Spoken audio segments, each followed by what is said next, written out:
ইতিহাস পরিসংখ্যান ঘাটলে এমন অনেক জিনিস আপনাদের সামনে আসবে যেগুলোর কারণে ইতিহাস বদলে গেছিল, যেগুলোর কারণে ভৌগোলিক পরিস্থিতি বদলে গেছিল। সেরকমই আজকে আপনাদের সামনে কয়েকটি তথ্য তুলে ধরবো। যারা এখনো চ্যানেলটিকে সাবস্ক্রাইব করেননি সাবস্ক্রাইব করে নেবেন। ভিডিওটি ভালো লাগলে অবশ্যই কমেন্ট করে জানাবেন। চলুন শুরু করা যাক আজকের ভিডিওটি। আপনারা কি জানেন চেঙ্গিস খানের বাহিনী মঙ্গলদের কারণে সেই সময় 700 মিলিয়ন টন কার্বন নিঃসরণ কমে গিয়েছিল? কি ভাবছেন এটি প্রকৃতির জন্য মঙ্গল? না, মোটেই নয়। কি হয়েছিল চলুন জেনে নিই। চেঙ্গিস খান ও তার বাহিনী 13 শতকে বিশাল সাম্রাজ্য দখল করেছিল। তাদের আক্রমণে এত মানুষ মারা গিয়েছিল যে এতে কৃষি জমিও ধ্বংস হয়ে গিয়েছিল।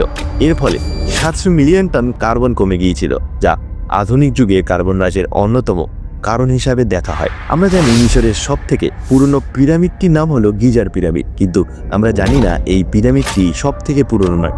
অনেকেই মনে করে গিজার পিরামিড সব থেকে পুরনো, কিন্তু আসলে সারাক্কা এলাকায় জোসার পিরামিড হলো সব থেকে প্রাচীনতম পিরামিড। এই পিরামিডটি 4700 বছর আগে নির্মাণ করা হয়েছিল, যেটি মিশরের সব থেকে প্রাচীন পিরামিড নামে পরিচিত। দ্বিতীয় বিশ্বযুদ্ধের সময় সোভিয়েত ইউনিয়ন প্রতিদিন গড়ে 13,000 সৈন্য হারিয়েছিল। কারণটা অদ্ভুত, চলো জেনে নিই। অনেকেই জানেন দ্বিতীয় বিশ্বযুদ্ধের সময় সোভিয়েত ইউনিয়নের ক্ষতির পরিমাণ ছিল বিশাল, তবে সংখ্যাটাও ছিল বিস্ময়কর।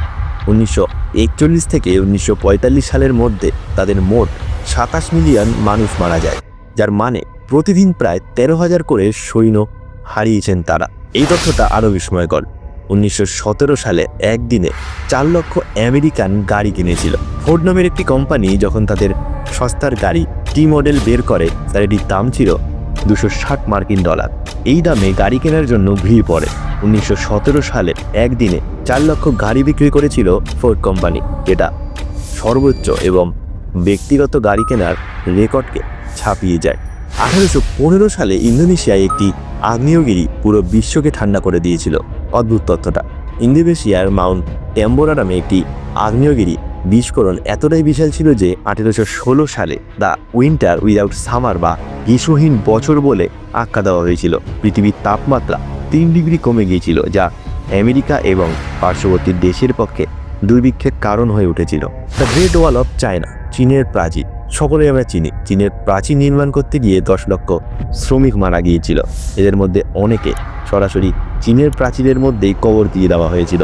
এই জন্য চীনের প্রাচীরকে বিশ্বের দীর্ঘতম কবরস্থান হিসাবেও বলা হয়। নেপোলিয়নের আক্রমণের সময় তুষারঝড়ের কারণে 5 লক্ষ সৈন্য মারা যায়।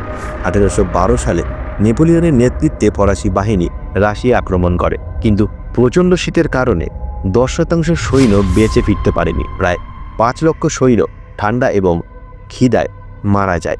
দ্বিতীয় বিশ্বযুদ্ধের সময় রাশিয়া একটি কুকুর বাহিনী পাঠিয়েছিল ট্যাঙ্কার ধ্বংস করার জন্য। সোভিয়েত ইউনিয়নের প্রশিক্ষিত কুকুরদের শরীরে বোমা বেঁধে জার্মান ট্যাঙ্কারকে ধ্বংস করার জন্য পাঠানো হতো। কুকুরগুলো যখন ট্যাঙ্কারের কাছে যেত তখন বিস্ফোরণ ঘটত। 1904 সালে সেন্ট লুইস অলিম্পিক ছিল ইতিহাসের সবথেকে বিশৃঙ্খল একটি খেলা। ওই আসরের ম্যারাথন বিজয়ী প্রতারক ছিল। তিনি গাড়িতে চড়ে রেসের বেশিরভাগটাই পার করেছিলেন। এছাড়া এক প্রতিযোগী রাস্তায় কুকুরদের তাড়া খেয়ে পথ হারিয়ে ফেলেছিল। এরকম অরাজকতা তৈরি হয়েছিল 1904 সালের অলিম্পিকে। আর যে ইন্টারনেটের তুলনায় অ্যাপেলোর 11 কম্পিউটারের শক্তি ছিল কয়েক গুণ কম। 1959 সালে চাঁদে পাঠানো হয়েছিল অ্যাপেল 11 কম্পিউটারটিকে মহাকাশযানে করে, যার ক্ষমতা ছিল মাত্র 64 কেবি। এবার ভাবুন আপনার স্মার্টফোনের বর্তমান মেমোরি এবং অ্যাপেলে সেই কম্পিউটারটি যেটাকে মহাকাশে পাঠানো হয়েছিল তার মেমোরি কতটা পার্থক্য। এরকমের ভিডিও চ্যানেলে আরও আসবে। চ্যানেলটিকে সাবস্ক্রাইব করে রাখুন। ভিডিওটি ভালো লাগলে অবশ্যই লাইক, কমেন্ট এবং শেয়ার করে দেবেন।